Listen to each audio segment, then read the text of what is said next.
ये जो इन्वान है कि मुल्क की तरक्की में हम भी साझेदार, तो जाहिर सी बात है ये हम का की मुराद मतलब हमारी कौम से है। और ये बात कोई ढकी छुपी नहीं है कि मुसलमानों का जो किरदार रहा है, जो कुर्बानियाँ रही हैं इस मुल्क की तरक्की में, इस मुल्क की आज़ादी में, वो लासानी रहा है, बेमिसाल रहा है। और अगर देखा जाए तो ये मुल्क जो है, अगर आप तारीख़ में देखें तो हिंदुस्तान जो हमारा मुल्क है, मुत्तहिद मुल्क नहीं था। बेशुमार राजा रजवाड़े थे, रियासतें थीं, उस पर हुकूमत करते थे उन पर। लेकिन जब मुसलमान यहाँ पे आए हुकूमत के लिए, सबसे पहला जो काम उन्होंने किया था वो ये किया था कि इस मुल्क को एक किया था, वो बंगाल से लेकर अफ़गानिस्तान तक, और इस मुल्क को मुत्तहिद किया था। ये हमारी खूबियाँ थी। पुलिस का निज़ाम किया था, डाक का निज़ाम किया था, और सबसे पहली सड़क इस मुल्क में बनी थी शेर शाह सूरी ने बनवाई थी। करेंसी सिस्टम में एक बदलाव लाए थे। रुपये जो जिसको कहते हैं आप यूज़, शेर शाह सूरी का वो था। ग्रैंड ट्रंक जो रोड थी कलकत्ता से लेकर के पेशावर तक, ग्रैंड ट्रंक रोड उसी की यादगार है। और अगर आप कस्टोडियन जो आप कहते हैं, जो रेवेन्यू का सिस्टम है, ये सब शेर शाह सूरी का दिया हुआ है। And he was one of the best administrator. अगर जंगी निज़ाम की बात करें, जो हम वार स्ट्रेटजी की बात करते हैं, तो सबसे पहली तो इस मुल्क हिंदुस्तान में ज़हीरुद्दीन बाबर लाए थे। पहला जो रॉकेट था वो शेर मैसूर टीपू सुल्तान ने बनाया था, और ये तारीख़ में दर्ज है। बल्कि जो विलियम कॉन्ग्रीव था, जो कि एक्सपर्ट था इसका, वो अपनी किताब में लिखता है ये कि उनकी शहादत के बाद 1799 में जब शहीद हुए शेर मैसूर टीपू सुल्तान, तो उसको उन्होंने 1801 में ज़ब्त करके वो इंग्लैंड ले गए, और 1801 से लेकर के 1805 तक उस पर वो तहकीक करते रहे, रिसर्च करते रहे, समझ नहीं पाए कि इसका सिस्टम क्या है, इसकी डिज़ाइन क्या है। तो उन्होंने एक किताब वहाँ से भेजी थी, और उस किताब का नाम था फ़तहुल मुजाहिदीन, और वो किताब आज भी पेरिस के म्यूज़ियम में रखी हुई है। और उस किताब को लिखने वाले टीपू सुल्तान थे, जिसमें डिटेल डिस्क्रिप्शन था कि ये जो रॉकेट है इसको कैसे इस्तेमाल किया जाए। तो ये वो पहली मिज़ाइल थी, आप गूगल में सर्च कीजिए, वो जो पहली मिज़ाइल थी मैसूरियन मिज़ाइल टीपू सुल्तान ने बनाया था। और आज जो आप मिज़ाइल देख रहे हैं, अग्नि मिज़ाइल, पृथ्वी मिज़ाइल, इसके भी बानी APJ अब्दुल कलाम है, जिनको आप मिज़ाइल मैन कहते हैं और जिनको फादर ऑफ मिज़ाइल कहते हैं। दोस्तों, ये तो दरअसल बात थी एक सफ़र की जो शुरुआत होती है वहाँ से, लेकिन बात हो रही थी अंग्रेज़ी हुकूमत की, बगावत की, जंग आज़ादी की। तो पहली जो बगावत थी वो 1773 में हुई थी, और उसका नाम जो था, शायद आप में से ज़्यादातर लोगों को मालूम होगा, फ़कीर एंड सन्यासी रिबेलियन नाम से नाम था। यानी बंकिम चंद्र जी ने अपनी आनंद मठ की किताब में साफ साफ लिखा है कि उस ज़माने में जो फ़कीर और सूफ़ी हुआ करते थे, जो साधु और सन्यासी हुआ करते थे, वो एक साथ जाते थे, झुंड का झुंड जाते थे, और अंग्रेज़ों के गोदाम में वो लूटते थे, और उस कहत के दौरान वो जो अनाज लाते थे वहाँ से, वो हिंदू और मुसलमानों में तकसीम किया करते थे। और ये सिलसिला तकरीबन 50 साल तक चला। इसका पूरा तारीख़ में डिस्क्रिप्शन है। पहली जो जंग आज़ादी थी वो 1857 की थी। और जिस फतवा वर्ड हम कहते हैं, जंग आज़ादी के सबसे पहला फतवा फजल हक खैराबादी ने दिया था। अल्लामा फजल हक खैराबादी ने ये फतवा दिया था जंग आज़ादी में अंग्रेज़ों के ख़िलाफ़ मुहिम का, और उस फतवे का ये असर था कि दिल्ली जैसी राजधानी को हमने फ़तह किया था।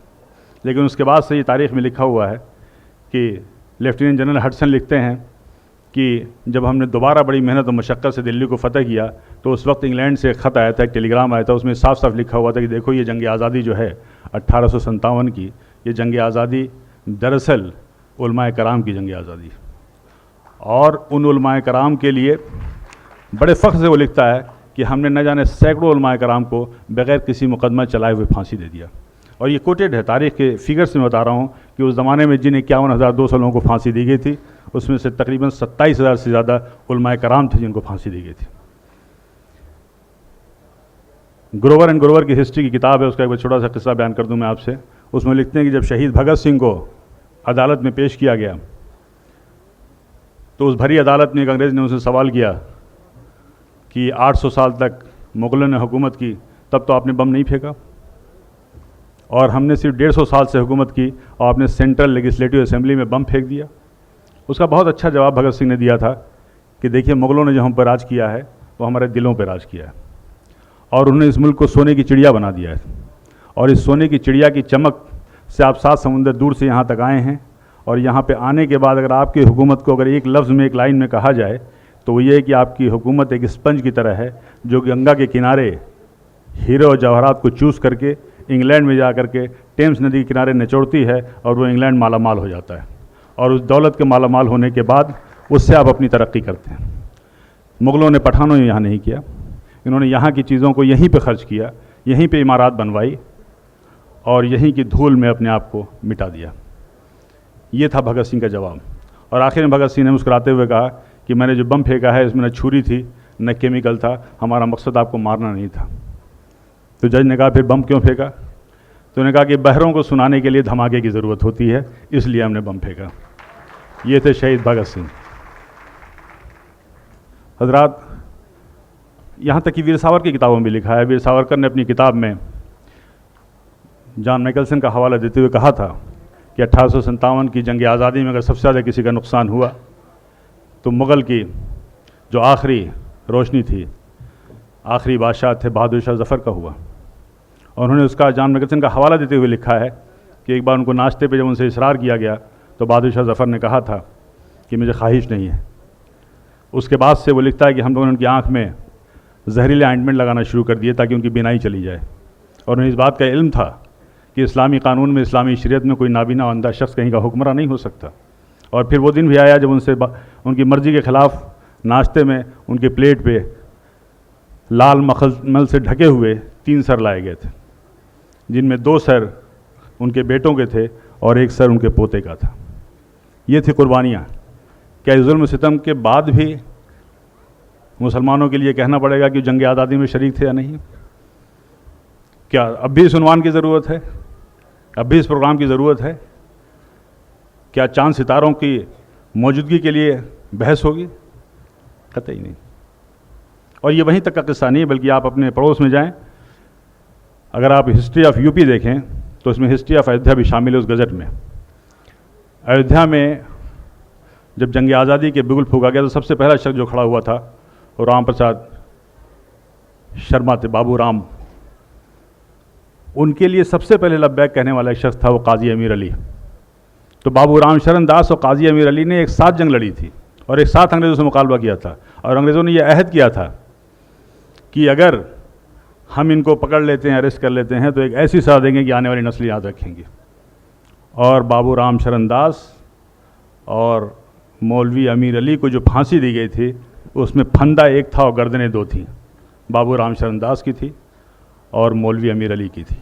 यह अयोध्या मिसाल था एक कौमी एकजहती का, जो आज तनाज़ा का मौजू बन गया है। बहुत तअज्जुब की बात है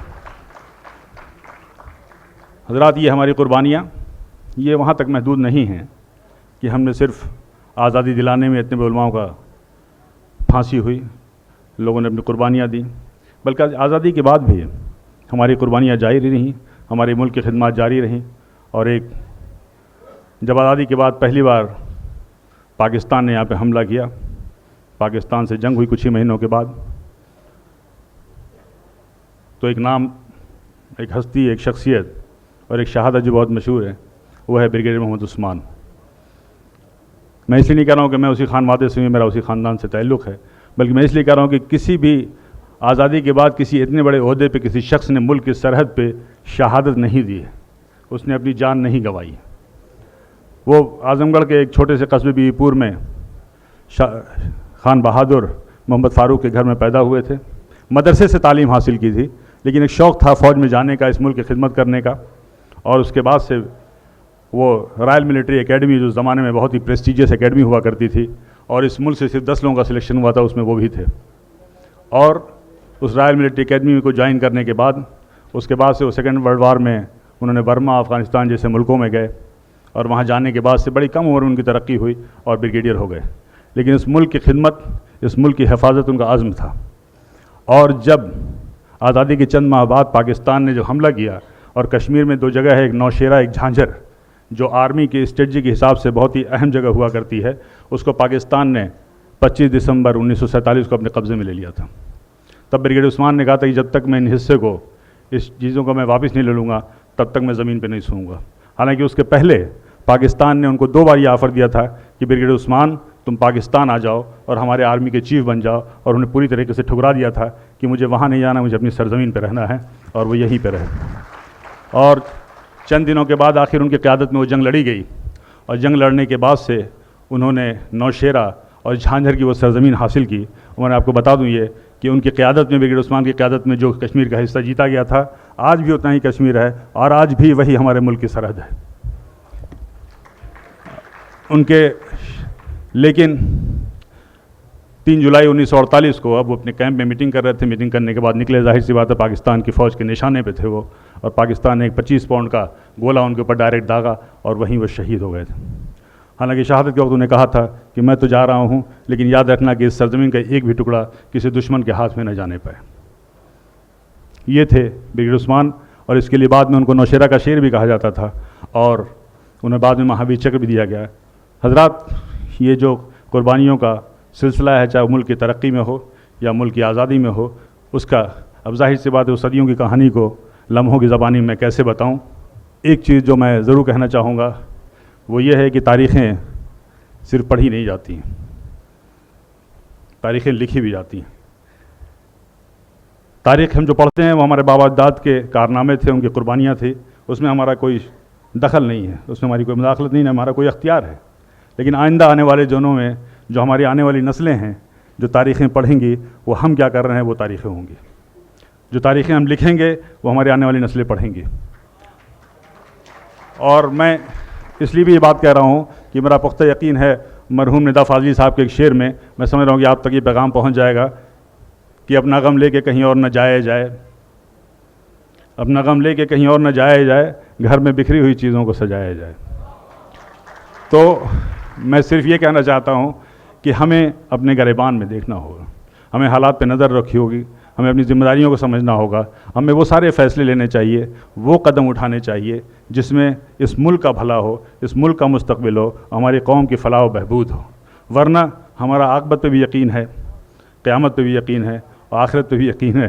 कहीं ऐसा ना हो कि आने वाली नस्लें हमारे दामन को पकड़ें क़यामत के रोज़ कि आपने ये क्या किया।